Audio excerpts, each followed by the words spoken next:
Welcome to I dream. Hyderabad మెట్రోలో త్వరలోనే సరికొత్త విధానం చూడబోతున్నాం. విదేశాల్లో ఉన్నట్టు ఓపెన్ లూప్ టికెటింగ్ వ్యవస్థను తీసుకురావాలి అని హైదరాబాద్ మెట్రో యోచిస్తోంది.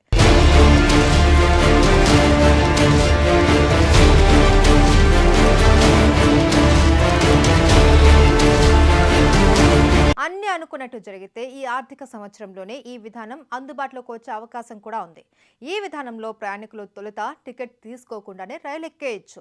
దిగిన తర్వాత ప్రయాణించిన దూరాన్ని బట్టి ఛార్జీలు వసూలు చేస్తారు. ప్రస్తుతం ఉన్న క్లోజ్డ్ లూప్ టికెటింగ్ విధానంలో ముందే టికెట్ తీసుకోవాలి. పలానా స్టేషన్కు టికెట్ తీసుకొని మధ్యలో మనసు మార్చుకొని ముందు స్టేషన్లో దిగితే బయటకు వెళ్లేందుకు టికెట్ అనుమతించదు. కాబట్టి స్టేషన్ సిబ్బందిని సంప్రదించవలసి ఉంటుంది.